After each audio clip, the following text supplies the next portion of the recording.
You needn't have waited up, the Duke of Gassyke said, not looking at his wife. I told Corliss not to hold dinner. I don't know why any of you persist in this pretense that my hours are your concern. He heard her set down her needlework. He did not see it because he did not look. He was already at the sideboard, pouring himself the brandy he did not want, performing the small cold ceremony of a man coming home late to a wife he had long since stopped troubling to greet. It was past midnight. The fire had burned low. She had waited as she always waited, in the blue drawing room with a single lamp and her work in her lap, and he had come in and, as he always did, made her waiting into a fault. I did not wait for you, Ingmar, Riane said. Her voice was quiet and even, as it always was. I waited for the fire to burn down. I like the house best at this hour. It is the only time it is entirely quiet. He should have heard it, even then. There was something in the way she said the only time it is entirely quiet, something final, something a man who had ever once truly listened to her would have caught. But the Duke of Gassyke had not truly listened to his wife in a very long time, and so he only what he expected to hear, which was reproach, and he answered it the way he answered everything now, with the cold armor he had worn so long he had forgotten it was armor and mistaken it for himself. The house is always quiet, he said. It is a mausoleum. You knew that when you married it. I married you, she said. Not the house. A distinction, said the Duke, without a difference. Go to bed, Riane, you look tired. She rose. He heard the small sounds of it, the work folded and set in its basket, the rustle of her skirts, her step across the carpet. At the door she paused. He did not turn. He was looking into the low fire, into the brandy, into the grey country of his own long grief where he had lived alone for 3 years and permitted no one, least of all this quiet, patient, inconvenient woman, to follow him. Good night, Ingmar, she said. Good night. And that was the last thing the Duke of Gassyke said to his wife before she was gone. He did not know it was the last thing. That was the cruelty of it, the thing he would turn over for the rest of his life, that the last exchange between them had been like 1,000 others, cold and small and careless, a man too proud in his sorrow to say a kind word to the one person who had earned 10,000 of them. He finished his brandy. He went up to his own room. They had kept separate rooms for 2 years. Another small cruelty he had told himself was mere convenience, and he slept the flat, dreamless sleep of a man who is drunk enough not to dream. And in the morning he came down to breakfast and the house was different, and he could not at first have said how. It was Corliss who told him. The butler stood very straight, and his old face was carefully blank, and in his hands he held a letter, and he said, Her Grace desired me to give you this at breakfast, your Grace, and not before. She left before first light. Merrow drove her to the coaching road. She took one trunk and her maid, and she asked me to say that the household need want for nothing, that she has left instructions for everything, and that she is very sorry. The Duke of Gassyke looked at the letter in his butler's hands and did not, for a moment, understand it at all. Left, he said. Left for where? She said nothing to me of any visit. Who is she visiting, her aunt? She might have told me. Your Grace, said Corliss, and there was something in the old man's voice that stopped the Duke's own grief, held in check, and under the grief, so faint that a prouder or a stupider man would have missed it entirely, the smallest thread of reproach, the reproach of a servant who has watched a good mistress ill-used for 3 years and held his tongue and can hold it, on this one morning, no longer. I do not believe Her Grace is visiting anyone. I believe Her Grace has gone. The word went into the Duke of Gassyke like a blade going in cold, no pain at first, only the strange, numb knowledge that something has entered you that should not have, that the world has changed shape while you slept. He took the letter. He did not open it at once. He stood in the breakfast room of his great house with his wife's letter in his hand and became aware, slowly, of the thing he had noticed on coming down and not understood. The silence. Not the ordinary quiet of the house he had called a mausoleum, a new silence, a wrongness. The silence of a place from which the thing that gave it life has been quietly, without fuss, removed. He opened the letter. Her hand was as he knew it, small and clear and even, the hand of a woman who had written out his invitations and his condolences and his estate accounts for 3 years without once being thanked. There was no reproach in it. That was the first thing he understood, reading it. And it was the thing that undid him more thoroughly than any reproach could have, that she had written him a letter leaving him, and there was no anger in it, no accounting of his cruelties, no list of the 3 years' worth of cold small hurts. There was only a terrible, gentle finality, the tone of a woman who has wept all the tears she is going to weep long ago and in private, and has arrived at the far side of them into a place beyond anger, which is the place from which people do not come back. Ingmar, she had written, I have gone. Please do not think it was done in temper, or to wound you, or to make a point. I am not capable of any of those things where you are concerned. I never was. That has been the whole of the trouble. When I married you, you had just lost your brother, and I told myself that a grief so great must be given room, and time, and silence, and that if I was patient enough and quiet enough and asked for nothing, one day you would come out of it and find me waiting, and be glad. I have been patient for 3 years. I have asked for nothing. I have run your house and kept your accounts and stood at your side before people who frightened me, and I have loved you every single day of it, quietly, in the way that asks for nothing. And I have watched you come home late and make my waiting into a fault, and I have said good night and gone up alone, and I told myself tomorrow, he will come out of it tomorrow. There have been 1,000 tomorrows, Ingmar, and this morning I woke before the light and understood that there would not be a different one. That I could wait 10 more years in this quiet house and grow old asking for nothing, and you would let me and never once notice that the asking for nothing was itself the thing that was killing me. So I have stopped waiting, not in anger.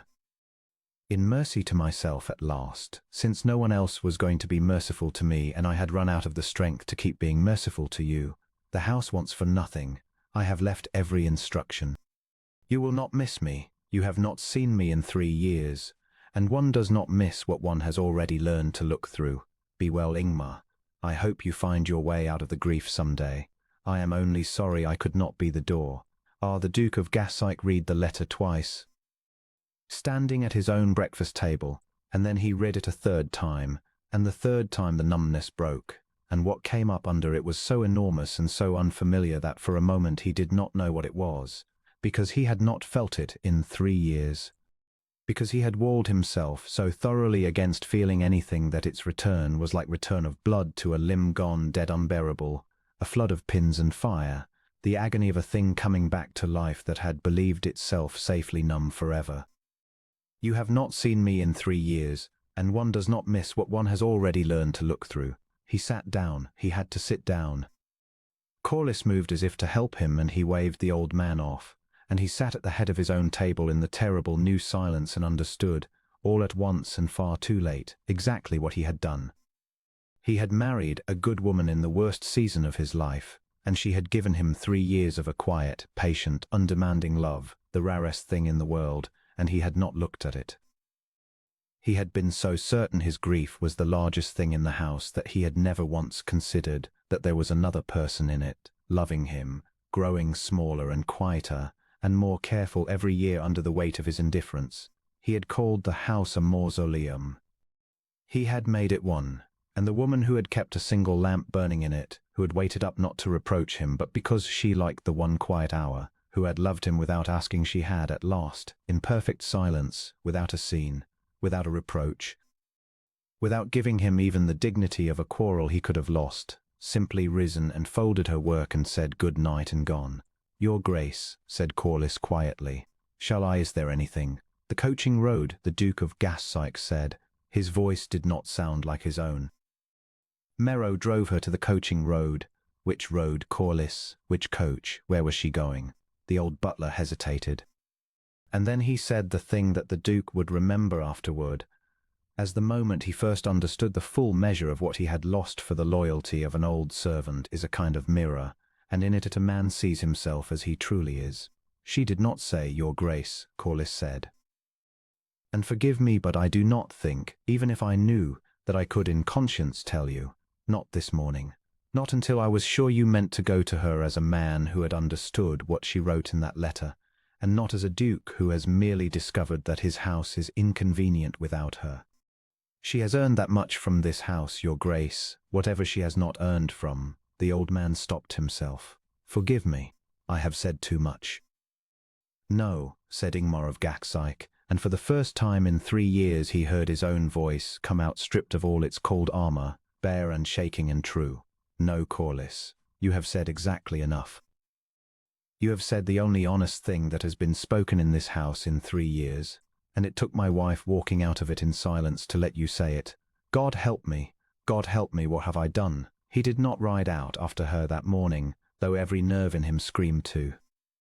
He understood dimly that Corliss was right, that to go charging down the coaching road demanding to know where his wife had fled would be only another act of the same man who had driven her to flee, the Duke discovering his house inconvenient and roaring for its comfort to be restored. If he went to her at all, he could not go as that man, and he'd not yet know how to be any other, which was the most frightening discovery of that frightening day, that the cold, careless, grief-armored Duke was the only self he had left. That he had worn the armor so long there might be nothing underneath it now but more armor, that Riain might be right and there was simply no door. So instead of riding out, the Duke of Gassyke did the thing he had not done in 3 years. He went through his own house, and he looked at it. He had told her it was a mausoleum. He walked it now room by room, in the terrible new silence, and he saw for the first time that it was not a mausoleum at all, and had not been for 3 years, and that the reason it had not been was standywhere around him in 100 small signs he had never troubled to read. There were fresh flowers in the hall cut that week. Someone had cut them. She had cut them or ordered them cut, every week for 3 years, in a house whose master never noticed flowers. There were his brother's books, which he had not been able to bear to touch after the funeral, dusted and kept and arranged, not put away, not stored out of sight to spare him, but kept gently, as though someone had understood that a man is not helped by having his grief tidied out of the room, but by having it treated with tenderness. The blue drawing-room where she had waited up had been made warm and living by 100 choices he had never seen her make. The good lamp by the chair, the fire always laid, the work-basket, the small, comfortable human disorder of a room that someone actually lived in the heart of a great cold house that its master had abandoned to the dark. She had been keeping the house alive around him for 3 years, and he had walked through it every day and seen a mausoleum and told her so. He went to the estate room where the accounts were kept, and he opened the great ledgers, and he really read them, for the first time in 3 years, having left everything to his steward, and his steward, he now discovered, having left a great deal quietly to her grace. And then her small, clear, even hand, he found the whole record of the love he had looked through, the tenant relief in the bad winter, arranged and paid without ever troubling him, the pension continued to his brother's old nurse, whom Ingmar had entirely forgotten and Riain had not. The school in the village, funded out of the household economies she had made, she had cut the beeswax and the wax candles and the wine he never drank and diverted the savings, quietly, to a schoolroom for the tenant's children and never told him, because he had made it plain, in 100 cold ways, that he did not wish to be told anything, page after page after page. 3 years of a woman loving his people and his house, and his forgotten dead, and him in the only language he had left her, which was the language of small good acts done in silence and never acknowledged. The Duke of Gassyke closed the ledger and put his face in his hands and wept, for the first time since his brother's funeral, and this time the tears were not for his brother. Over the following days he learned the rest of it, piece by piece, and each piece was worse than the last, because each piece was a kindness he had received and never seen. Corliss, thawing by slow degrees as he watched his master come apart, told him things. Mrs. Eldest, the housekeeper, told him things. Mero, the coachman, who had driven her to the coaching road before the light, told him gruffly, staring at the horses, that her grace had cried in the carriage, "Quiet, like sir, she didn't want me to know, but I've eyes in my head." And she cried the whole way, and then she stopped before we got there and wiped her face and thanked me by name and asked after my boy, who's poorly, and she remembered his name, sir. She remembered my boy's name at the worst hour of her own life. And I've driven for this family 30 years, and I never yet drove anyone I'd sooner have back, and I hope you'll forgive me for saying it. I forgive you, the Duke said. I would forgive you a great deal more than that, Mero. You are all of you telling me the truth at last, and I find that I have never in my life needed the truth more, he wrote to her aunt. Lady Otterline Yeardley was the only near relation Rian had left in the world, a formidable widow of 70 who lived in Bath, and had, Ingmar dimly recalled, disapproved of the marriage from the start, though he had been too deep in his grief to trouble himself with an old woman's disapproval. He wrote to her carefully, humbly asking whether she knew where her niece had gone, and whether her niece was safe, and saying it cost him a great deal to write it. And he wrote it anyway, that he had wronged his wife deeply and understood it now, and wished only to know that she was well. The reply came within the week, in a hand as formidable as its writer. "Your Grace," wrote Lady Otterline, "I know precisely where my niece is. She is safe, and she is well, and she is, for the first time in 3 years, beginning to look like herself again, which I take the liberty of telling you so that you may understand exactly what you have to answer for. I watched you marry that girl in the worst month of your life, and take her patience and her goodness and her love and give her, in return, the privilege of keeping house for a man who could not trouble himself to look at her. I said at the time it would end badly. I am seldom sorry to be proved right. I am sorry now. You ask where she is. I will not tell you, not because I doubt you are sorry, for your letter has the ring of a man genuinely and belatedly appalled at himself, but because sorry is cheap, Your Grace. And my niece has been ruined once already by a man's grief, and I will not hand her back to be ruined a second time by his remorse. Remorse is only grief pointed at a different object. It is still all about you. If you want my niece, you will have to become something you have never once been in the years I have known you, a man who thinks first of her. When you are that man, if you can become that man, you will not need me to tell you where she is, because you will have understood her well enough to know where a woman like Rian goes to heal, and you will go there, and you will not go as a duke reclaiming his property. You will go as a supplicant, and you will let her decide, and you will abide by her deciding, even if she decides against you. That is the whole of my terms, and they are not negotiable, and if you cannot meet them, you had far better leave her in peace, for she is happier now, 3 weeks gone, than you made her in 3 years, and I will fight you to my last breath before I let you undo it. Otterline Yeardley. The Duke of Gassyke read the old woman's letter standing at the window of the blue drawing-room, in the chair where his wife had waited up, and he did not resent one word of it. That was how far he had come in 3 weeks. 3 weeks before, he would have crushed the letter and ridden to Bath and dragged the location out of the old woman by the sheer weight of his rank. Now he only read it, and read it again, and understood that every word of it was just, and that Lady Otterline had given him not a refusal, but a map to himself, the self he would have to find before he had any right to find his wife. You will have understood her well enough to know where a woman like Rian goes to heal. He did not know. That was the shaming truth of it. He had been married to her for 3 years, and he did not know where she would go to heal, because he had never once, in 3 years, asked her where she was from, what she loved, where she had been happy as a girl, what place in all the world she would run to if her heart were breaking. He had shared a house and a name with her, and he did not know the first true thing about her, but he could learn.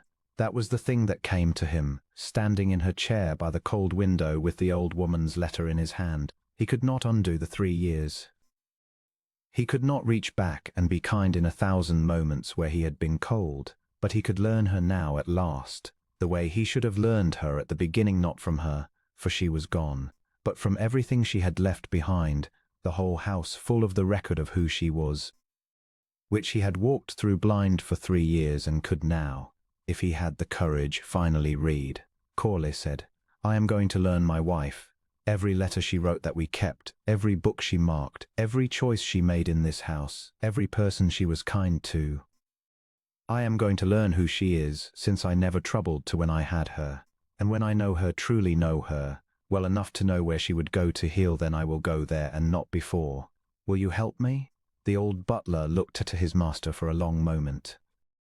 And then, for the first time in 3 years, Corliss smiled a small, worn, cautious smile, but a real one. "It would be my very great honor, Your Grace," he said. "I have wanted to help you know her for 3 years. I am glad it is not too late to begin."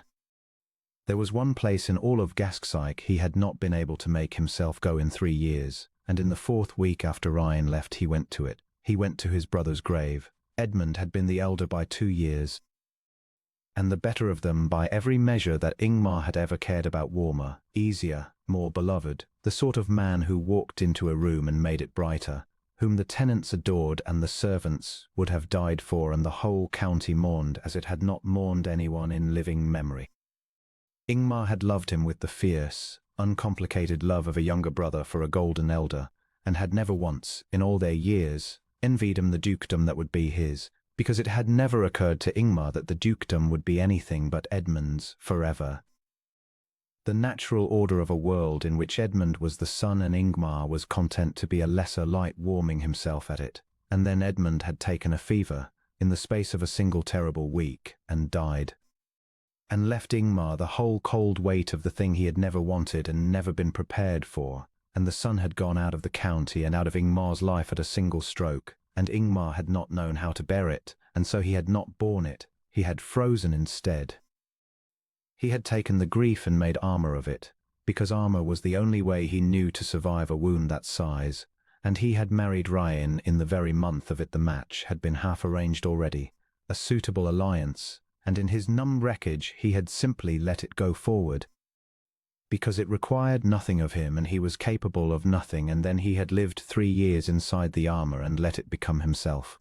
He stood at the grave now, in the 4th week of his wife's absence, and he spoke to his brother for the first time since the funeral. "I have made a ruin of it, Ned," he said, to the stone, to the quiet churchyard, to the grey sky. "You would be ashamed of me. You who never let a servant go unthanked, or a tenant go unhelped, or a soul in a room go unnoticed, you would be ashamed of what I did with your dukedom and your house.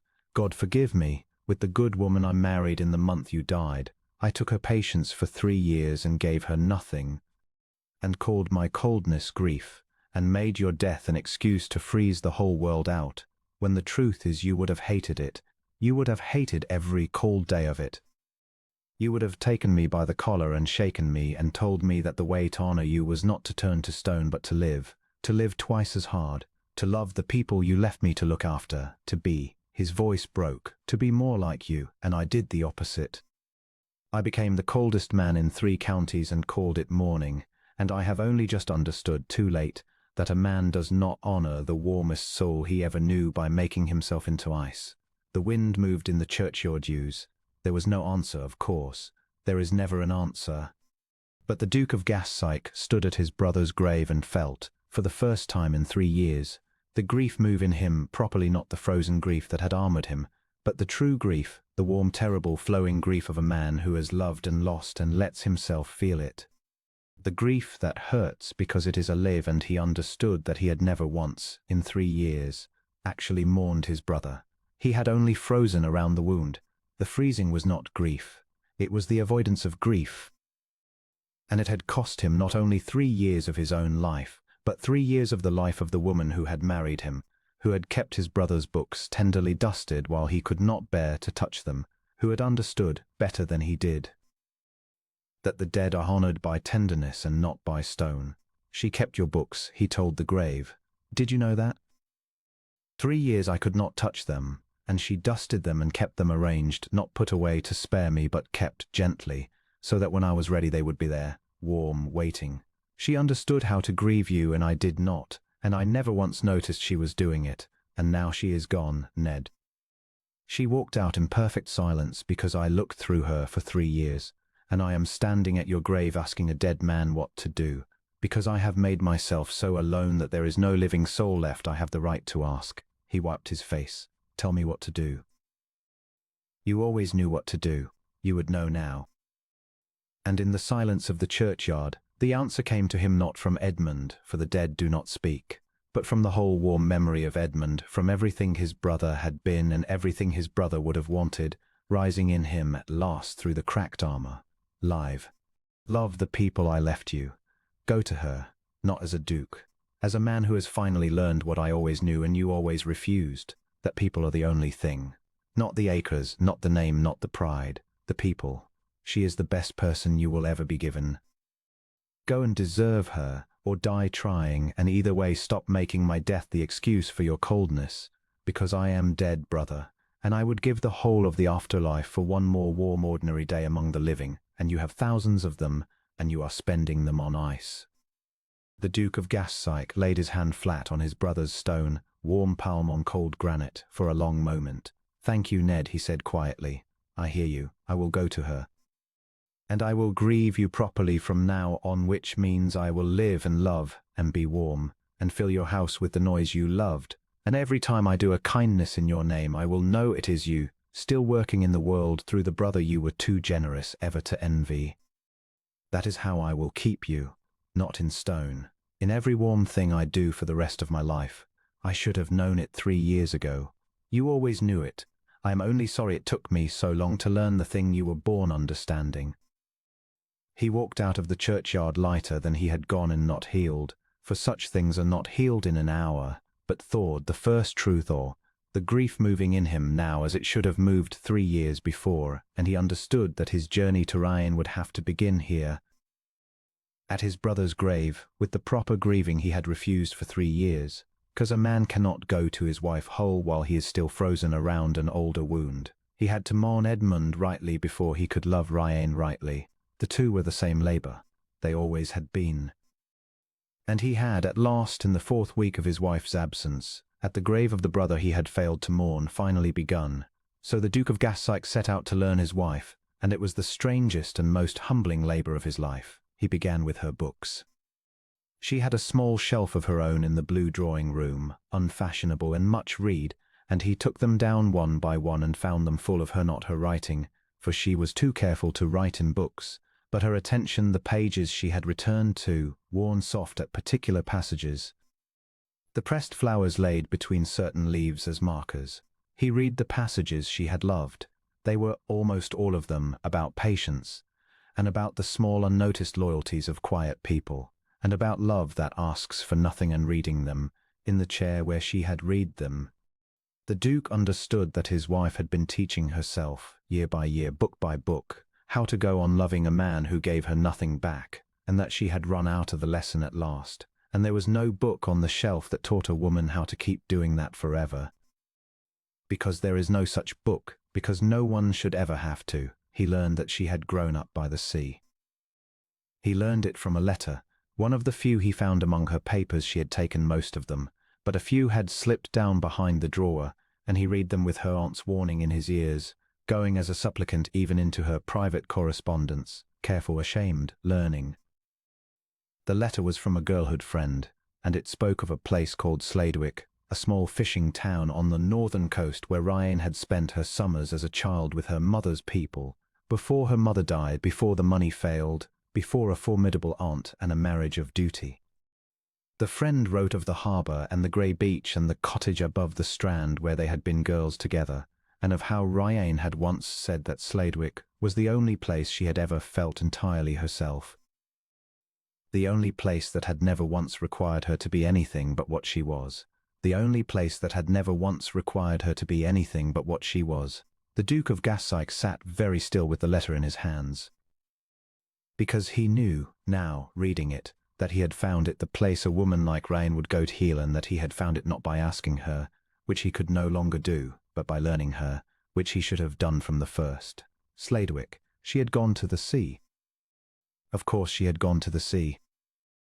And a month ago he would not have known it, could not have guessed it, would have had no more idea where his own wife would flee than where a stranger passed once in the street would flee. And now he knew, and the knowing felt like the first true thing he had ever earned in his life. But he did not go, not yet, for he understood, sitting there, that knowing where she was only the first of the aunt's terms. You will not go as a duke reclaiming his property. You will go as a supplicant, and he was not yet a supplicant. He was a man who had spent 3 weeks learning his wife and been appalled at himself, which was a beginning, but it was not the same as being changed. He could feel the old duke still in him, the cold-armoured man who wanted, even now, even in his remorse, to ride to Sladewick and stand on the grey beach and say, "I have understood everything, come home," as though understanding were a thing that entitled him to her, as though her forgiveness were a debt his remorse had purchased. Lady Otterline had seen it exactly. Remorse is only grief pointed at a different object. It is still all about you. So before he went to the sea, the Duke of Gassyke did the harder thing. He went to the village. He had not been to the village in 3 years. He rode down to it on an ordinary grey morning, alone, and he went to the schoolroom his wife had built out of the household economies and never told him of, and he stood in the doorway of it and watched 30 of his tenants' children at their letters. In a warm, clean room paid for by beeswax candles his wife had gone without, and the young woman teaching them a curate's daughter Ryan had found and hired and paid came to the door and curtsied to him in real fear, because the Duke of Gassyke had a reputation, and no one in the village had ever known him to be anything but cold. "I have not come to close it," he said, when he saw her fear, and heard how strange it was that his own tenants should fear he had come to take a good thing away, and understood that he had earned even that. "I have come to see it. My wife built it, I am told, and never told me, and I have been 3 years too proud and too grieved to notice, and I have come to see the good she did that I looked through. Will you show it to me?" She showed it to him. And as she showed it the slates, the small library, the copybooks, the children who could read now who would have grown up unable, the villagers gathered cautiously at the edges, and an old woman, bolder than the rest, came up to him and said, "Is it true, your grace, what they're saying? That her grace has gone?" "It is true," said the Duke. The old woman looked at him with the terrible frankness of the very old and the very poor, who have nothing left to lose by honesty. "Then you're a fool, your grace, begging your pardon, and I'll likely be turned off for saying it, but I'm 80 and I'll say it. That woman came to this village every week for 3 years. She sat with my daughter when the fever took her, all night, a duchess in a cottage with a dirt floor, and held her hand, and never said a word to anyone about it after. She knew every child's name. She knew mine. She was the only quality that ever treated us like we were people and not furniture. And if you've let her go, if you've let a woman like that walk out of your house, then you've lost the best thing that ever came to Gassyke. And all your acres won't buy you another, because there isn't another, there's only the one, and you had her, and you looked through her, and now she's gone." There was a silence in the village. The teacher had gone white. They all expected, Ingmar knew, that he would strike the old woman down with a word, dismiss her, ruin her, as the Duke of Gassyke was known to ruin those who forgot themselves. Instead, the Duke of Gassyke took off his hat. He took off his hat to an 80-year-old tenant woman with a dirt floor in front of his whole village, and he said, in a voice that shook, "You are entirely right, and I am exactly the fool you name me, and I will not turn you off. I will double your daughter's cottage instead, and mend the floor. In the name of the Duchess who sat with her through the fever, and I thank you from the bottom of a heart I did not know I still had, for telling me to my face the truth that no one has dared tell me in 3 years. She was the best thing that ever came to Gassyke. I know it now. I am trying to learn how to deserve the knowing. Pray for me, if you are the praying kind. I find I need it very much." And the old woman, astonished, looked at the great cold Duke standing bareheaded in the mud with tears on his face, and something in her hard old face shifted, and she said more gently, "Well, happen there's a man in there after all. She always said there was. She said it right up till the end that there was a good man in you under the grief, if only he'd come out. Maybe you're him, maybe you're too late. But you go to her, your grace. You go to her and you tell her Mag Dowley said there was a man in you after all. She'll want to know it." She never stopped hoping it. He went to Sladwick in the spring, 2 months after she had gone, and he went quietly, and he did not go as a duke. He had thought long about that. A duke could not travel entirely without notice. There were the horses, the man to see to them, the plain fact of who he was, but he could travel without announcement, in a plain coat, taking a room at the small inn above the harbour under his own name and no title, and he did. He arrived in the grey afternoon, and the sea was there, wide and cold and silver under a low sky, and the town climbed the hill above it in its huddle of stone cottages, and gulls cried over the harbour, and the whole place smelled of salt and tar and fish and wood smoke. And the Duke of Gassyke stood on the harbour road with the wind off the sea in his face and understood. Standing there, something he had not understood until that moment. He understood why she had come here. It was nothing like Gassyke. Gassyke was grand and grey and shut in, a great house crouched in its wooded valley, heavy with history and grief and the weight of a great name. Sladwick was open. The sky was enormous over it. The sea went out and out to the edge of the world.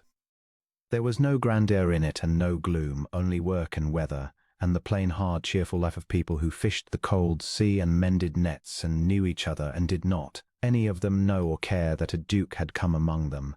A woman could be herself here. A woman who had spent 3 years growing smaller and quieter under the weight of a great cold house could come here, to the wide sky and the plain, unknowing town, and remember, slowly, who she had been before she learned to make herself small. He did not seek her out.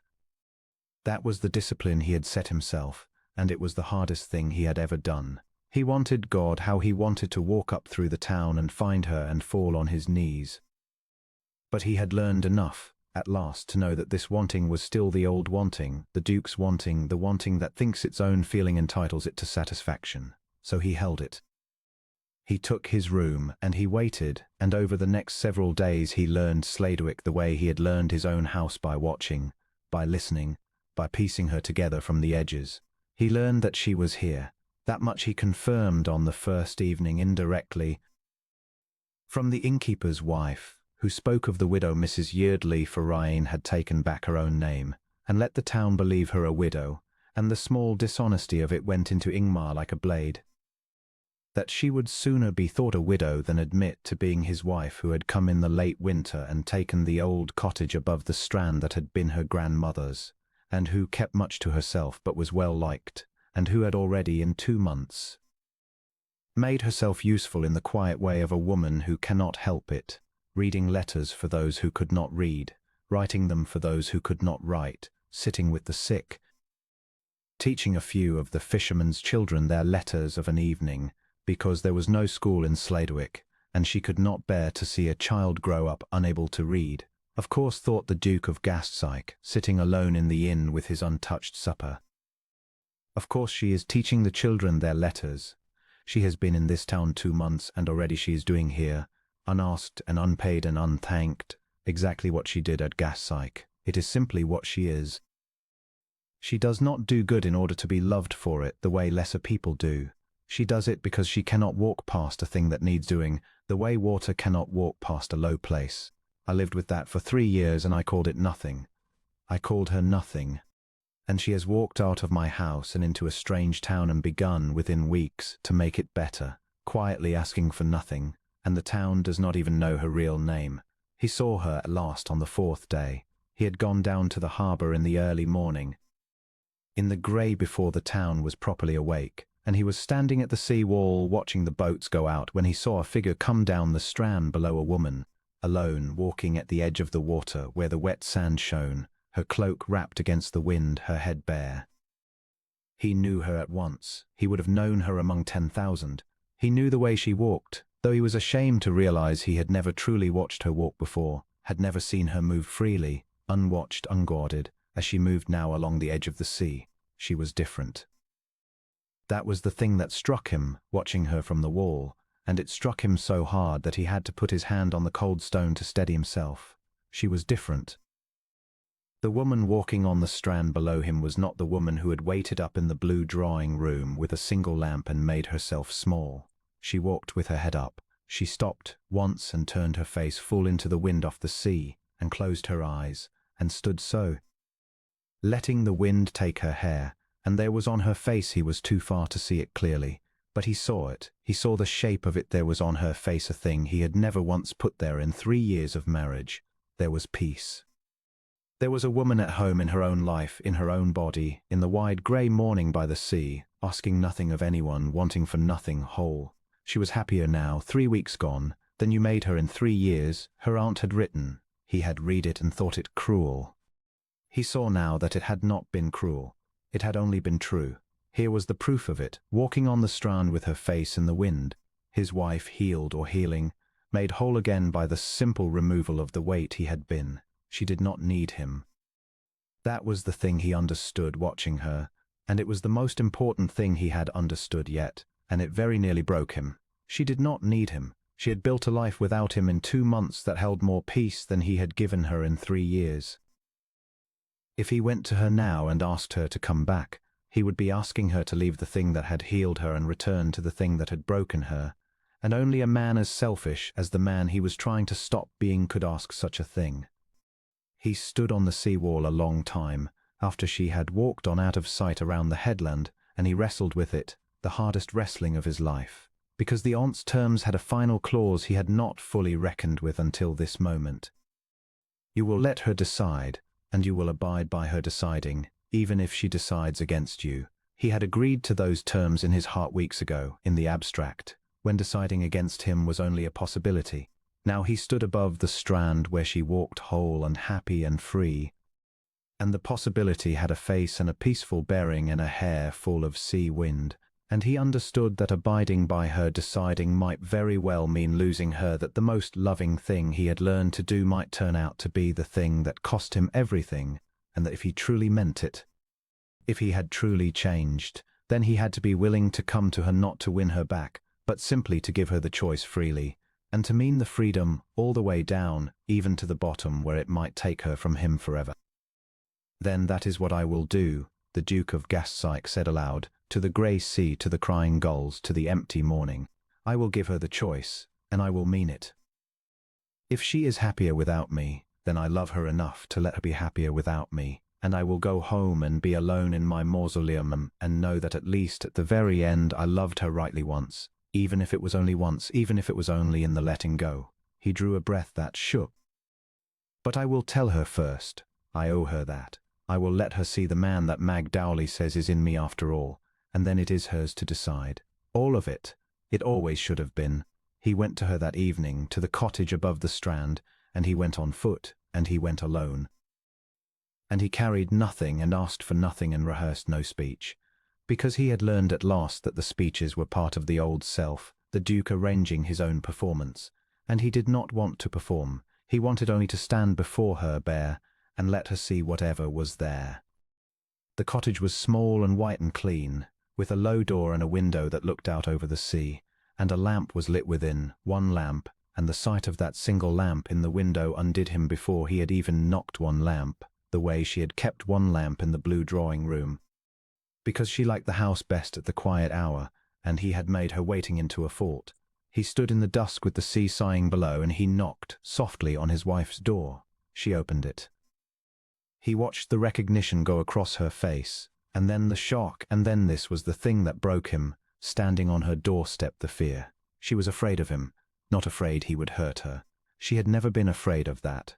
He had never once raised his hand or his voice to her. She was afraid of what he had come to do to her peace. She was afraid he had come to take back the whole and healing woman on the strand and put her back inside the small quiet ghost who had waited up in the blue drawing-room. And that fear on the face of the woman he loved was the just and terrible wage of 3 years, and he made himself stand in it and not look away. She said. Her voice was steady, the way it was always steady, but he heard the cost of the steadiness now, having learned her at last. How did you? She stopped. My aunt did not tell you. She swore she would not. She did not tell me, he said. I learned it. I learned where you would go to heal, because I learned who you are, which I should have done at the beginning and did not, and it took your leaving to teach me. You grew up here, your mother's people. You told a friend once long ago that Sladewick was the only place that never required you to be anything but what you were. He watched her face change at that, at the proof that he had learned her, truly learned her, gone into her letters and her books and her whole hidden self and come out knowing her. I did not come to make you come home, Ryan. I want to say that first, before anything, because I saw your face when you opened the door, and it is the thing you are afraid of, and I will not have you afraid of it one moment longer than I must. I did not come to reclaim you. I did not come to argue, or to make you feel that you owe me a hearing, or to trade on your goodness, which I know now would bring you back out of pure mercy, even though it would kill you, because you are made that way, and I spent 3 years taking advantage of it without even knowing I did. I did not come for any of that. I came only to tell you a few true things, and then to leave you in peace, and to abide by whatever you decide all the way down. May I tell you the true things, and then whatever you say I will go. She looked at him a long moment. The sea sighed. The one lamp burned behind her. Come in, she said at last quietly. The wind is cold, and you have come a long way, and I will not have it said that I left a man on my doorstep in the cold, even the smallest catch, even you. Come in, Ingmar. Say your true things. He came in. The cottage was warm and small and entirely hers, and he stood in the middle of it with his hat in his hands like a supplicant, which he was, and she did not sit and did not offer him a seat, and he did not ask for one, and he told her the true things. The first true thing, he said, is that I know what I did, not vaguely, not in the way a man says he is sorry to end an argument. I have spent 2 months learning it in detail, and the detail is the worst of it. I know that you kept the house alive around me while I called it a mausoleum. I know that you cut the candles you loved to build a school you never told me of. I know that you sat with Magdale's daughter through the fever all night, a duchess on a dirt floor, and never spoke of it. I know that you cried in Merrow's carriage the whole way to the coaching road and then stopped and dried your face and asked after his sick boy by name at the worst hour of your own life. I have learned 100 things like that, Ryan, 100 acts of a love I looked straight through. And every one of them is a knife, and I have earned every knife, and I would not put down one of them if I could, because I deserve to carry them, and because carrying them is the only honest thing left that I can do. She had gone very still. Her hand had come up to her throat. The second true thing, he said, is that I understand now why you went, and that you were right to go, and that if I had been the man I should have been, I would have gone myself years ago, and freed you, rather than letting you spend your patience on me year after year, until there was none left. You wrote that you were only sorry you could not be the door out of my grief. Ryan, you were never meant to be the door. It was not your task to carry me out of my brother's death. It was mine, and I refused it, and I made my refusal your prison, and that is the plain shape of what I did, and I am done pretending it was anything else. Ingmar, she said, and her voice was not steady now. Let me finish. There is only one more, and then I will go. He drew a breath. The third true thing is the hardest, and I want you to hear it exactly, because it is the whole of why I came. I saw you this morning. On the strand, I did not mean to. I was at the sea wall. You did not see me. I saw you turn your face into the wind and close your eyes, and I saw on your face a peace that I never once put there in 3 years, and I understood, watching you, that you are happier now, without me, than I ever made you with me. And here is the true thing, Ryan. I am glad of it. That is what I came to say. Not that I want you back, though God knows I do. I want you back with every breath in my body. But over that, larger than that, truer than that, I am glad you are whole.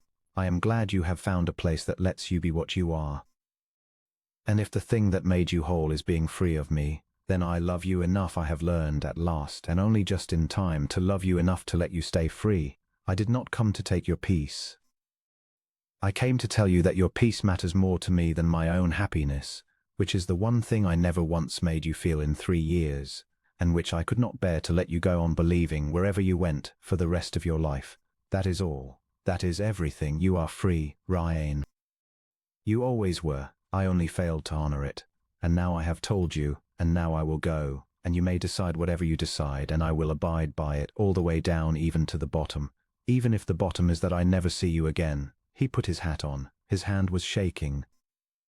He turned toward the low door of the small, warm cottage that was entirely hers. And he had his hand on the latch, and he was going to go out into the cold and the dark and the long grief he had earned, when her voice stopped him. Ingmar. He turned.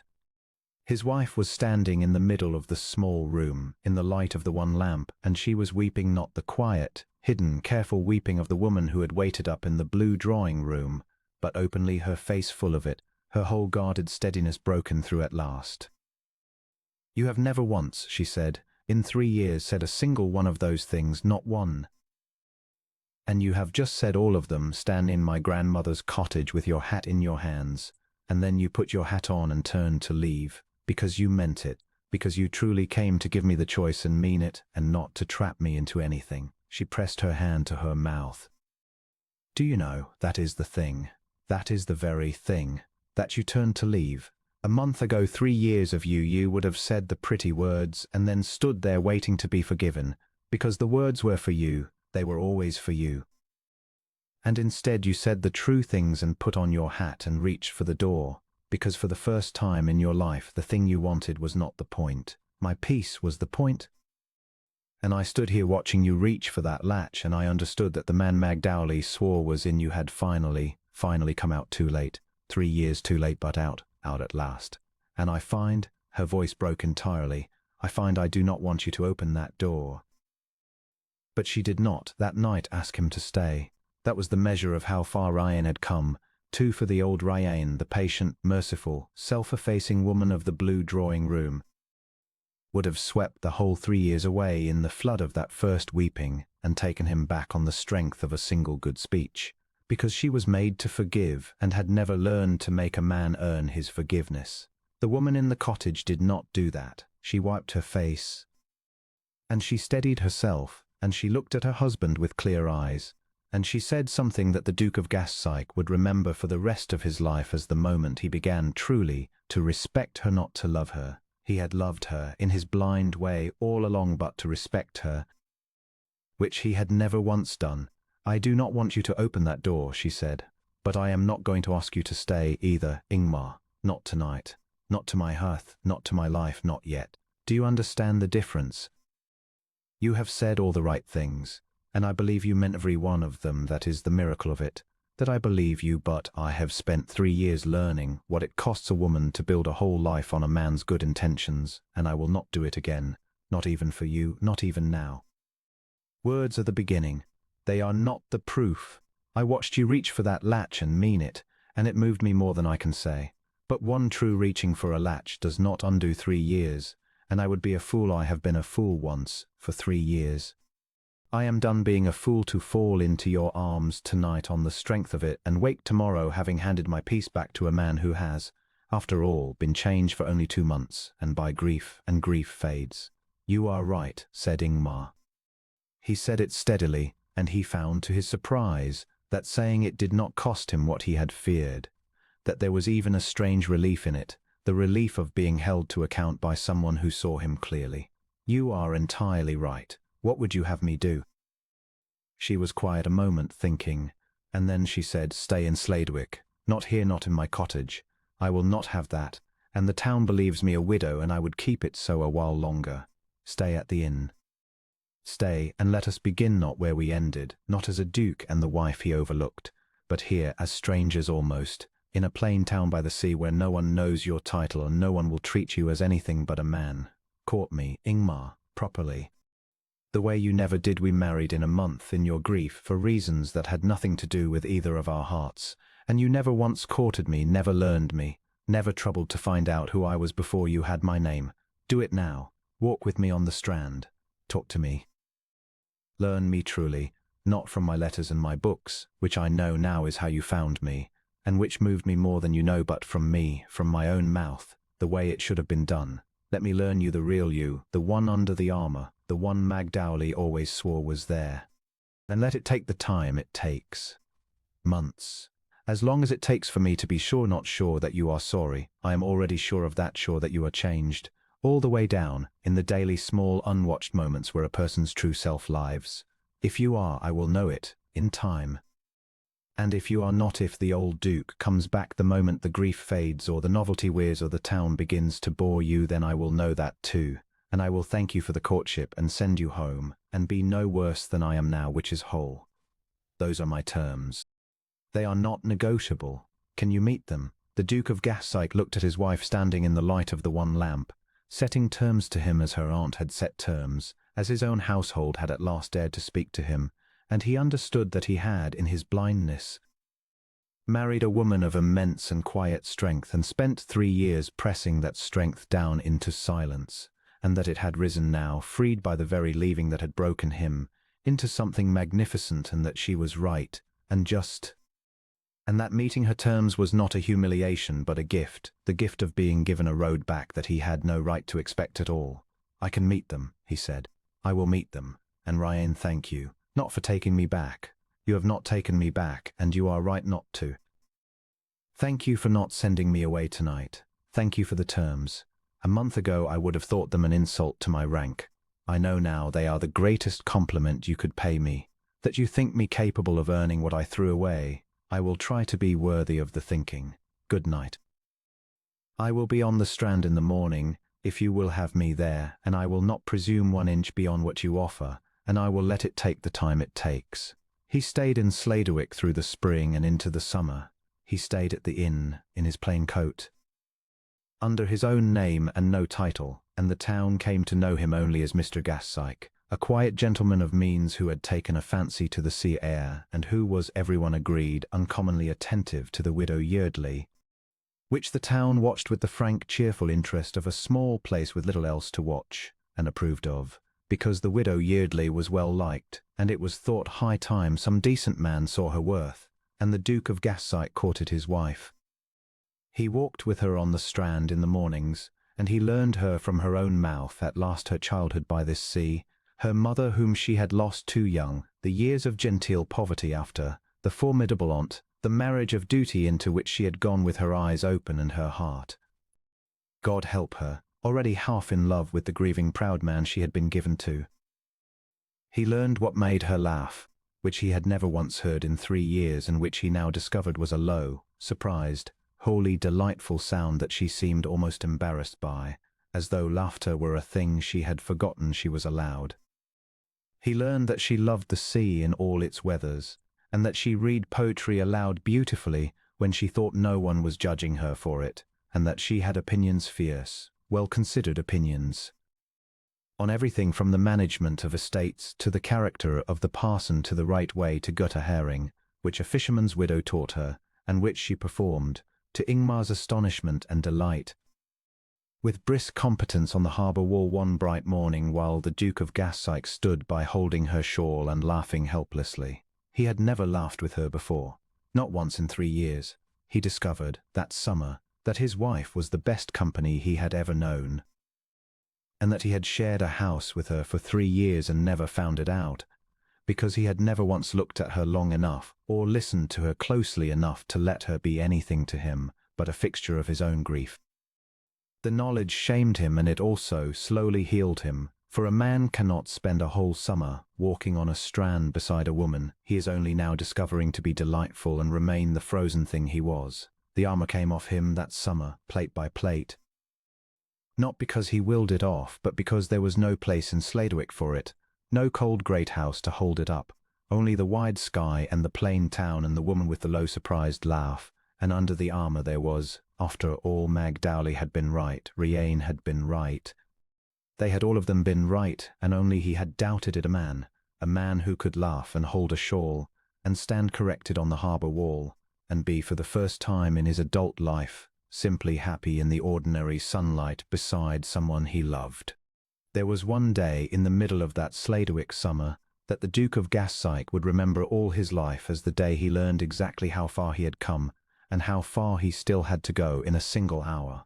It was a bright, blowing morning, and he had walked with Riane up the coast to a cove she had loved as a girl, and they had sat on the rocks, and she had read poetry aloud. She read to him now, freely, having discovered that he loved it.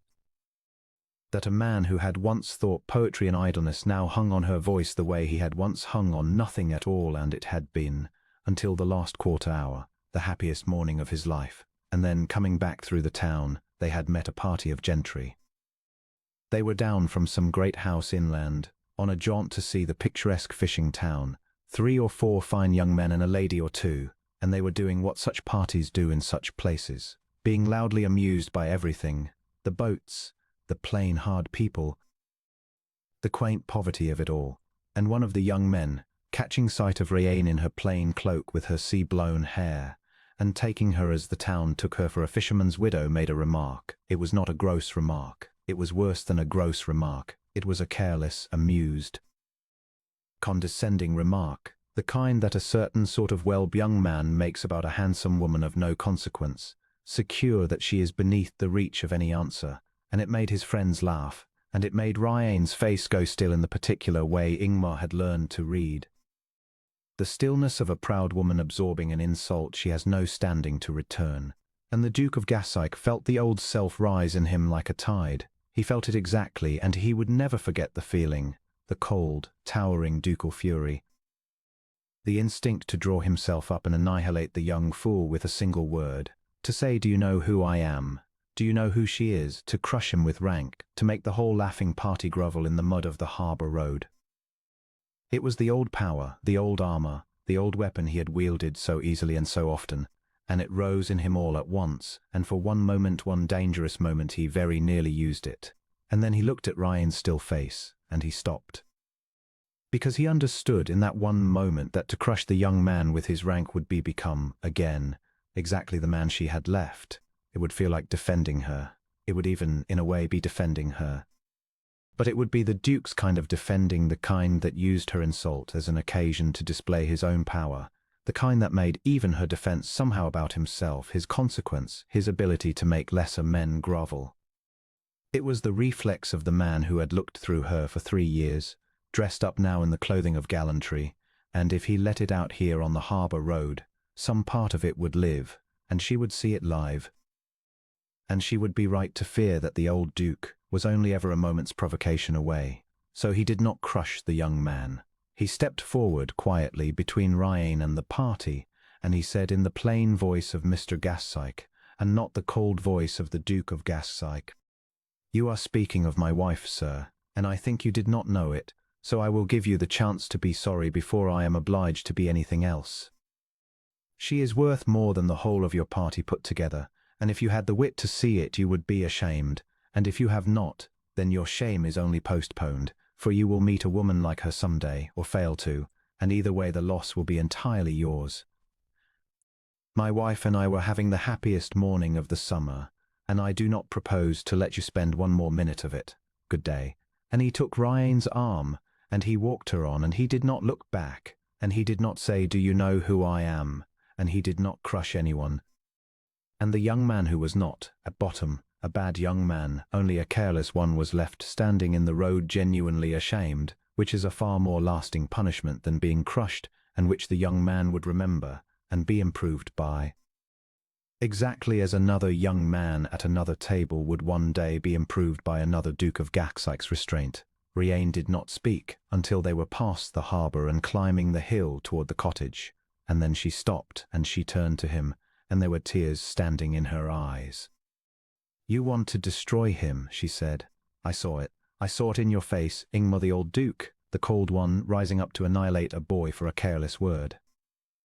I saw it, and for one moment I was so afraid, because I thought, there he is still in there, he will always be in there, one provocation away, and I will spend the rest of my life watching for the moment he comes back." She pressed her hand to her mouth.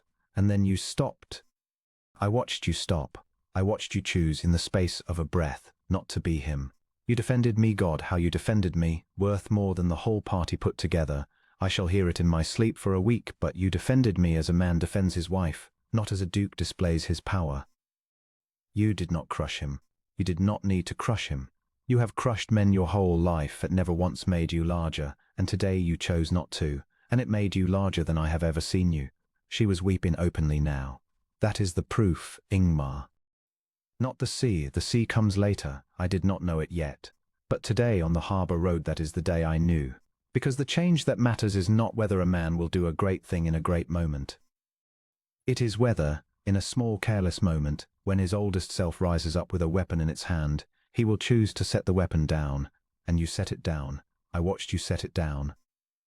And I have loved you a long time, my dear, through a great deal of cold, but I do not think I ever, until that moment the harbour road, fully respected you, and now I do, all the way down, and that is a thing I never expected to feel for you, and has made me happier than I know how to say."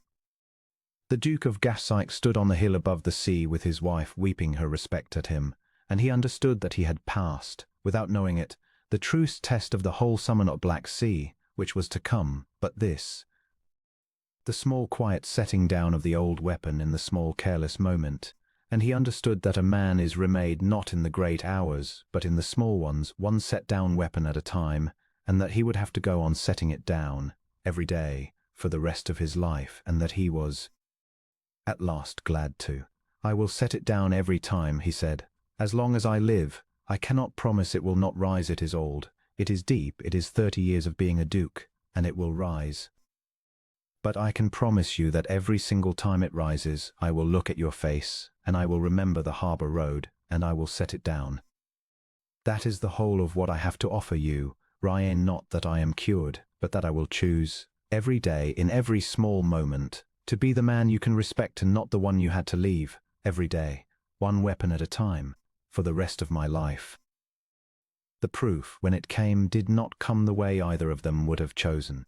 It came on a black day in high summer, when the weather turned without warning, a squall running in off the sea faster than the boats could beat home, the sky gone the color of a bruise.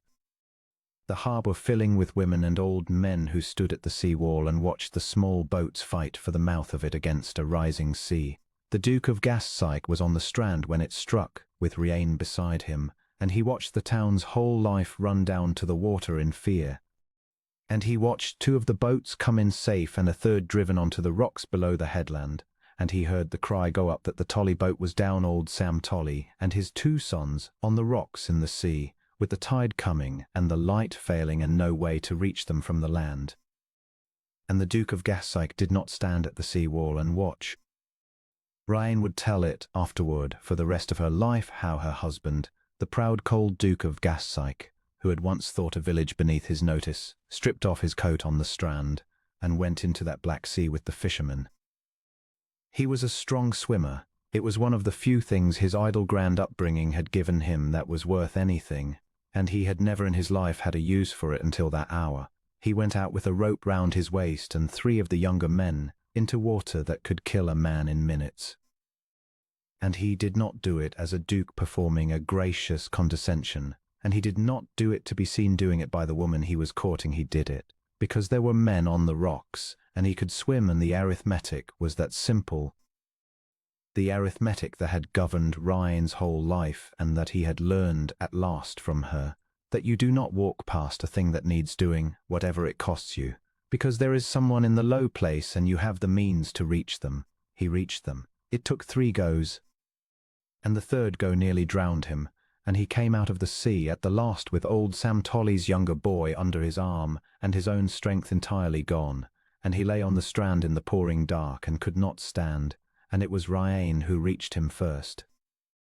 Riain, who fell on her knees in the surf beside her half-drowned husband and gathered his head into her lap and wept over him, no longer caring who saw, no longer a widow and a stranger's courtier, but a wife, plainly before the whole town, holding her man. "You fool," she wept. "You magnificent fool. You might have died. You might have died, Ingmar, you great idiot. You are a duke. You have 40,000 acres. You had no business in that water." "There were men on the rocks," he said when he could speak, his voice a wreck, his whole body shaking with cold and exhaustion, "and I could swim. It was that simple, Riain. It was the thing you taught me. You do not walk past the low place." "I have walked past 1,000 low places in my life. I was not going to walk past that one." He got his hand up somehow and touched her face, her wet weeping face bent over his in the dark. "And if I had died, I want you to know it, I would have died having spent 1 summer as the man I should always have been. That is more than I ever expected to be given. It would have been enough. You would have been enough. You were always enough. It only took me 3 years and a black sea to learn it." They carried him up to the inn, and the town's own doctor sat with him, and Riain did not leave his side, and old Sam Tolly and both his boys lived, and Sladwick did not forget that night or ever what Mr. Gassyke had done. But the thing that mattered, the thing Riain turned over through the long night while she watched him sleep, gaunt and spent and alive, was not the heroism. Heroism was a single hour. A man might rise to a single hour and be, the rest of the time, exactly what he had always been. No. What mattered was smaller and truer, and she had seen it in the whole shape of the thing, that he had not gone into the sea to be seen. He had not looked to the wall for her before he went. He had not, when they pulled him out half dead, said one word about his rank or his risk or the greatness of his sacrifice. He had said only there were men on the rocks and I could swim, as though it needed no more explaining than that, as though it were simply obvious. The plainest arithmetic in the world, which was exactly, precisely how she herself had lived her whole life, and exactly what the old Ingmar could never in 1,000 years have understood. He had not merely done a great thing. He had become the kind of person for whom the great thing was not great at all, but only what one did. And that becoming, that quiet remaking of the daily self down at the level where no one is watching, was the one thing she had told him in the cottage that she needed to see and could not be performed, and could only be proved by being real. He had proved it in the last place he would have chosen, in a black sea, without meaning to prove anything. which was the only way such a thing can ever truly be proved. In the grey morning, when he woke, she was there in the chair beside the bed, and she had not slept, and her face was worn and streaked and more beautiful to him than it had ever been, and he looked at her and said hoarsely, "You are still here." "I am still here," said Rayanne. "You did not have to stay. You have your terms. I have not finished earning them. A summer is not." "Ingmar," she said, "be quiet. The terms are met. Do you hear me? The terms are met, and I am the one who set them, and I am the one who says when they are met, and I say they are. Not because you went into the sea. Any brave fool can go into the sea once. Because of what you said when they pulled you out. There were men on the rocks, and I could swim. You did not know I was listening. You did not say it for me. You said it because it was true, and because it had become the plainest thing in the world to you. And a man does not say a thing like that at the edge of his own death, without meaning, unless it has gone all the way down into what he is." Her voice broke and steadied and went on.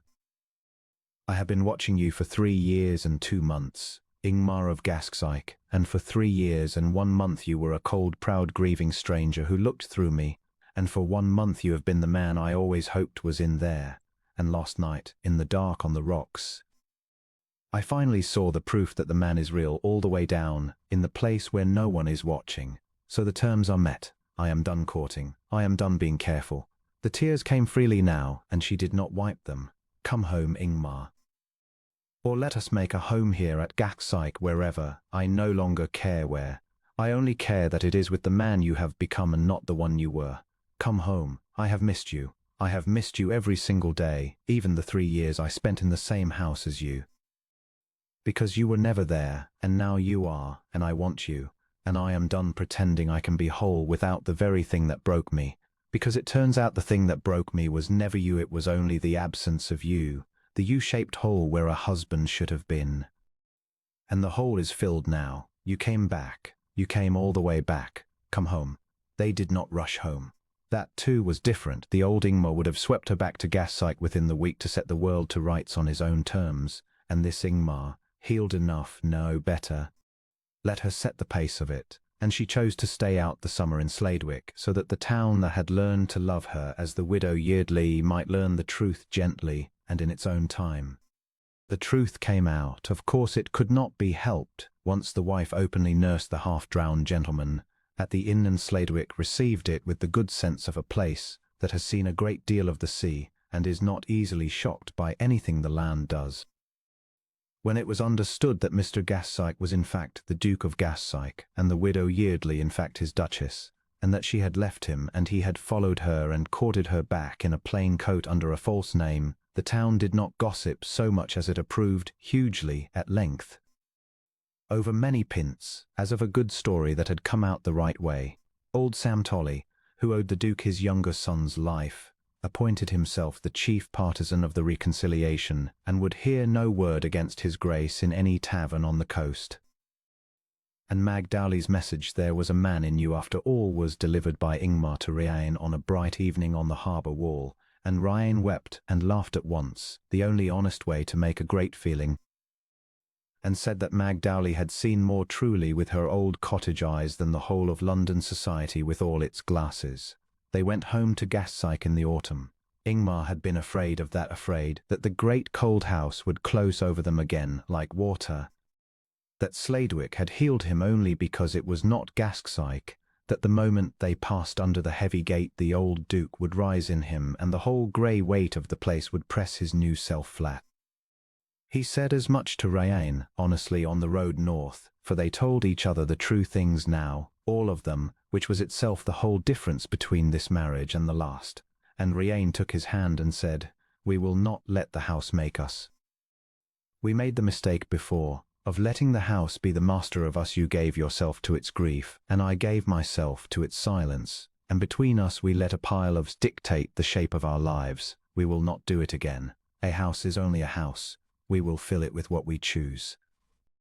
And I will tell you the first thing we are going to change, Ingmar, before we are a day inside the door, and it is not negotiable, and you had better agree to it on the road so there is no argument at home."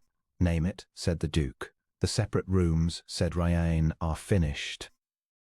There will be one room and one bed, and one lamp burning in it at the quiet hour, and you will come home to it at a decent time, or you will answer to me, and I will never again weep alone in the blue drawing-room and be told my waiting is a fault. That is the first change. There will be many others, but that is the first." "Agreed," said the Duke of Gassyke, gladly, "and on the road, so there is no argument at home." And he raised her hand to his lips, and they went on north together toward the great house that would no longer be a mausoleum. Because they had decided, the two of them, on a road in the autumn, that it would not. The household wept when they came. There is no other word for it. Corliss, who had helped his master learn his wife, stood at the top of the steps as the carriage came up the drive, and the old man's careful blank face broke entirely at the sight of her grace stepping down, and Mrs. Aldous wept into her apron, and Merrow the coachman shook the Duke's hand an unheard of liberty, which the Duke returned with both his own and said only, "Welcome home, your grace, both of you. Both of you home. That's the thing. That's the whole thing," and could say no more. And Riain went among them, remembering every name, asking after Merrow's boy who was mended now. And the house that had stood silent and wrong for a whole summer came back to life around the moment she crossed its threshold, exactly as it had died the morning she left it, because she was the life of it. She had always been the life of it. And the Duke of Gassyke stood in his own hall and watched his wife bring his house back from the dead with nothing but her presence and the memory of a few names, and thanked God, plainly and without irony, for the Black Sea and the leaving and the whole hard road that had brought him at last to see it. They changed the house, not grandly, not all at once, but steadily, the two of them together, over the seasons. The blue drawing-room, where she had waited up alone, they made the warm heart of the house, and they sat in it together in the evenings, and he came home at a decent hour, and there was one lamp burning at the quiet hour, and they were both of them within its light. His brother's books, which Riain had kept so tenderly through the cold years, Ingmar could bear to read at last with her beside him, and the reading of them became not a grief but a remembering, a way of keeping a good man's memory warm rather than shut in the dark. For that, he understood now, was the true error he had made in his grief. He had tried to honor his brother by turning the whole of his life to stone, when the brother he had loved would have wanted, above all things, for him to live and to love, and to fill the great house with the noise and warmth of a life fully lived.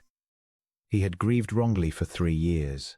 Riain, without ever once lecturing him, taught him to grieve rightly, which is to say to grieve and go on living both at once, which she said she had lost her mother young was the only honest way, the same as weeping and laughing at once. The same as every great true feeling, which is never only one thing. And every summer, for the rest of their lives, they went back to Sladewick. It became the fixed point of their year, the thing they would not miss for any grand engagement or any call of the great world, which the great world found eccentric and which they did not trouble to explain.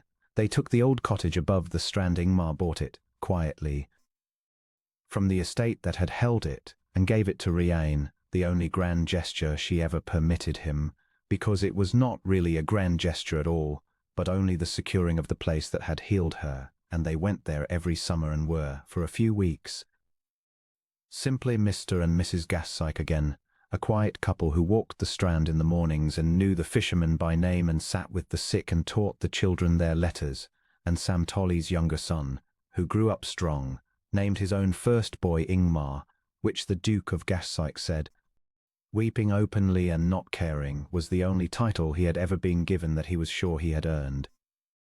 Before they went home to Gassyke, they went to Bath, because Riain would not be reconciled to her husband without her aunt's knowing it from her own lips, and because the Duke of Gassyke owed Lady Ottoline Yeardley a reckoning of his own. He had thought about the old woman a great deal over the summer. Her letter had been the map that sent him to himself.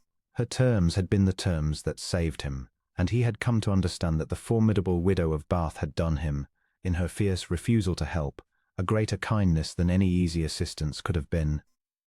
She had refused to hand him in his wife's direction, and in the refusing had forced him to earn the finding of it, and the earning had been the whole of his remaking. He owed her for that. And so he went to Bath, not to be inspected, though he knew he would be inspected, ruthlessly, but to give thanks, which is a different errand entirely, and which the old woman was not expecting. Lady Otterline received them in a handsome cold drawing room in the Royal Crescent, and she embraced her niece with a fierceness that told Ingmar everything about how the old woman had suffered on Ryane's behalf, and then she held Ryane at arm's length and looked long into her face, reading it with the terrible frankness of 70 years. And whatever she read there satisfied her, for she nodded once, and let out a breath, and then she turned the full weight of her attention upon the Duke of Gassyke, and it was like turning to face a cannon. "Well," she said, "you found her. I said you would, if you came the man who could. So you have become him, have you? My niece's face says you have. My niece's face is not easily fooled, and it says she has forgiven you, and more than forgiven you, it says she is happy, which is a thing I had not seen on it in 3 years and had begun to fear I would never see again. So I am inclined to believe her, but I will hear it from you, your grace, in your own words, because I have been fooled by handsome men's speeches in my long life, and I have learned to make them work for their approval. Tell me, what did you learn? Not that you are sorry, any fool is sorry once the consequence arrives. What did you learn?" And the Duke of Gassyke, standing in the cold handsome drawing room, did not make a handsome speech. "I learned that I was a coward," he said. "That is the whole of it, when it is stripped down. Everything I called grief was cowardice, the cowardice of a man too afraid of a great wound to feel it, who froze around it instead, and called the freezing dignity, and made his freezing into a prison for the one person who loved him. I learned that I took the rarest thing in the world, a good woman's patient love, and looked through it for 3 years, because looking at it would have required me to feel something, and I had made myself into a creature that could not feel. I learned that your niece kept my house alive and my brother's memory tender and my tenants fed, all in silence, all unthanked, and that I noticed none of it. I learned that she cried in a carriage at the worst hour of her own life and stopped to ask my coachman after his sick boy by name. I learned 100 things like that, madam, each one a knife, and I earned every knife, and I will carry them the rest of my life, and I am glad to carry them, because they are the truest thing I own." He drew a breath. "But that is what I learned about myself, and you did not, I think, only ask me that. You asked me what I learned, and the largest thing I learned was not about me at all. It was about her. I learned who my wife is. I was married to her for 3 years and did not know her.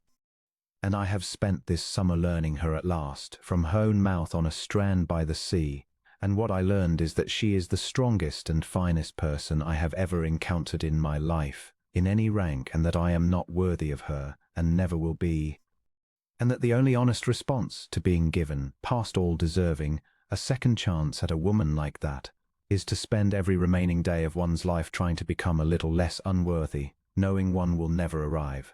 That is what I learned. That is why I have come to Bath, not to be approved by you, though I hope to be, but to thank you. You would not tell me where she was. You made me earn it. It was the greatest kindness anyone has done me in my life, and I do not think you meant it as a kindness, and it was one anyway, and I have come to say so, and to thank you, and to promise you, as I have promised her, that I will set the old weapon down every single day for the rest of my life." There was a long silence in the cold drawing room.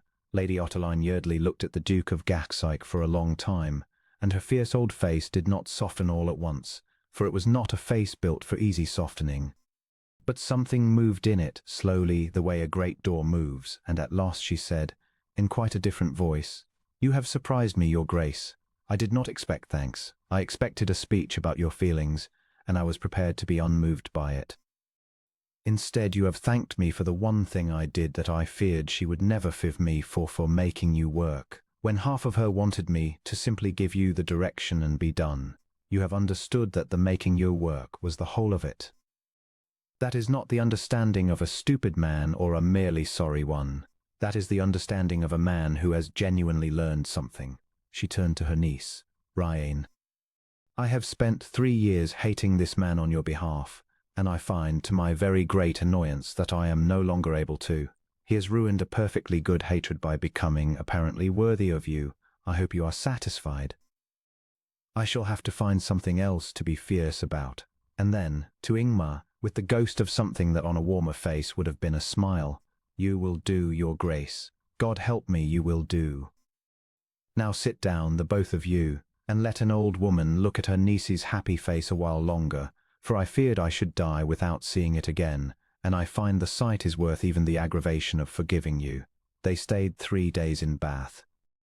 And by the end of them Lady Otterleinen and the Duke of Gassyke had arrived at a wary, sharp-edged, and entirely genuine friendship, founded on the old woman's discovery that the reformed Duke had a dry wit under his humility that could match her own, and on the Duke's discovery that the formidable aunt loved his wife with exactly the fierce protectiveness he now felt himself, so that they were, in truth, natural allies, two people who would each have walked into fire for the same woman. When they left, Lady Otterline took Ingmar's hand in honour. Rian whispered, she extended to almost no one and said gruffly, "Take care of her, Gassyke. She is the best of us. She always was. The whole family spent her like a coin for years, and you nearly spent the last of her. And if you do it again, I will come to Gassyke myself and make your life a misery, and I am 70 and I have nothing left to lose, and I mean it." "I do not doubt it for a moment," said the Duke of Gassyke, "and I would deserve it, and I will give you no cause. You have my word, madam, and I have learned this year what my word is worth, having spent 3 years proving it worth nothing and 1 summer earning it back. It will not fail you. I have only just discovered how to keep it. I do not mean to lose the knack." The years that came after were the years the Duke of Gassyke had never expected to have, and he counted them, quietly, the way a man counts a fortune he did not earn and can scarcely believe is his to spend. There were children, in time a son first, and then 2 daughters, and the Duke, who had once let a great house fall silent around him, found that a house full of children was the noise he had been starving for his whole cold life without knowing it. He was not a distant father. He had learned too much, on the Strand and in the Black Sea, ever again to be distant from anyone he loved. He was in the nursery at bath time, and on the floor of the schoolroom, and out on the moor with the boy on his shoulders, and the county, which remembered the cold Duke of Gassyke and could not reconcile him with the man who now romped with his children in full view of the tenants, decided at last that marriage had softened him, which was true, and that he had grown eccentric, which was also true, and that his Duchess had civilized him, which was truest of all, though not in the way the county meant. For Rian had not civilized him. She had done something far greater and far quieter. She had freed him. She had walked out of his house in perfect silence, and the walking, broken open the man who had walled himself alive, and let out the person underneath, the person who could laugh and swim into black seas and carry his children on his shoulders and come home at a decent hour to 1 lamp burning at the quiet hour. She had done it not by fighting him, not by reproaching him, not by any of the weapons a lesser woman might have used, but by the single most powerful act available to a person who has loved patiently and been looked through. She had stopped. She had withdrawn her patient, unnoticed love all at once and completely, and in its sudden absence the Duke of Gassyke had finally been able to see the shape of it, the way a man sees the shape of a thing only when it is taken from him, and the seeing had remade him. He said this to her once, on a summer evening at Sladwick, when they were both of them older and the children were grown, and the old cottage above the Strand held the 2 of them alone again as it had at the beginning. They were on the harbour wall in the long northern dusk, and the sea was going silver, and he had been quiet a while, and then he said, "Do you know what I am most grateful for, in the whole of it? Not that you came back, though God knows I am grateful for that every hour. But before that, the thing before that, I am most grateful that you left." She turned to look at him.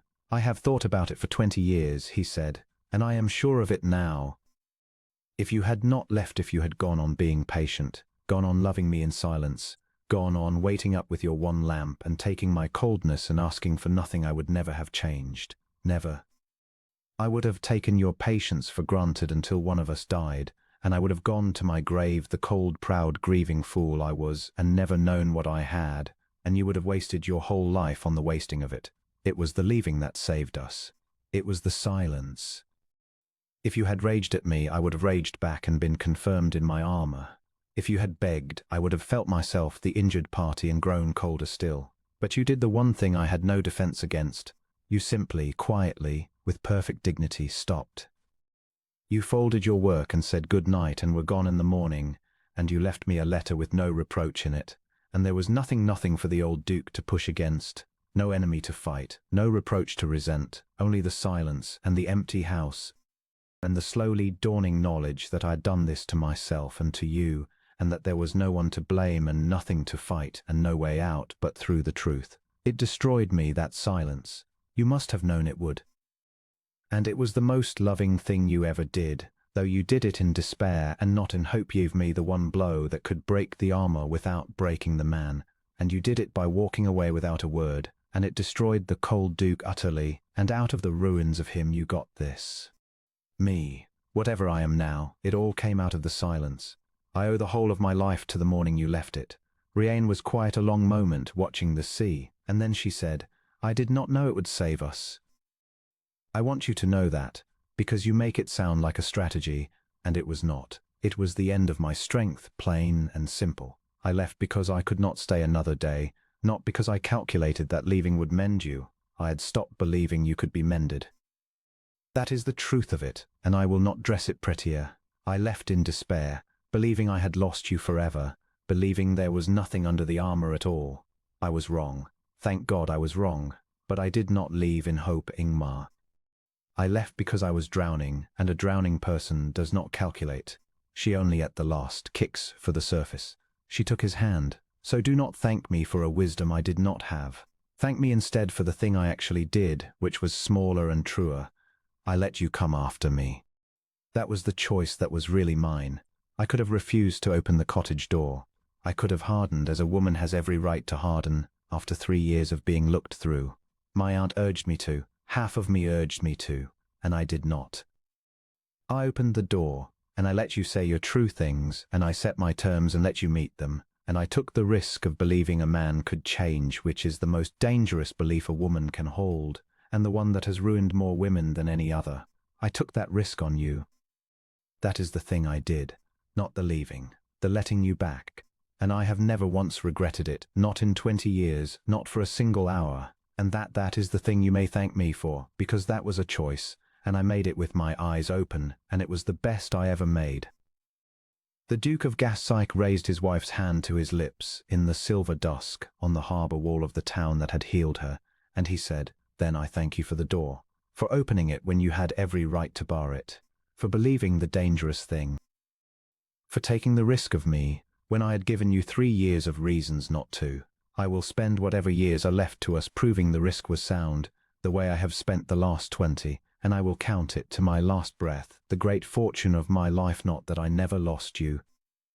For I did lose you, wholly and by my own hand, but that having lost you, I was given, past all deserving, the chance to find you again, and had by then just barely learned enough to take it.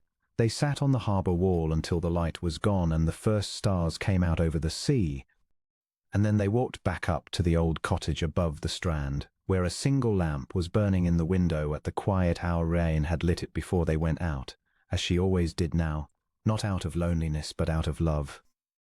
A small warm gold light in the window of a house, where someone was waited for and glad of it, and they went in together, the Duke and the Duchess of Gassyke, an old man and an old woman who had lost each other in the worst way and found each other in the best, and the door closed behind them, and the lamp burned on in the window over the dark and sighing sea, and there was no one that night or ever again waiting up alone.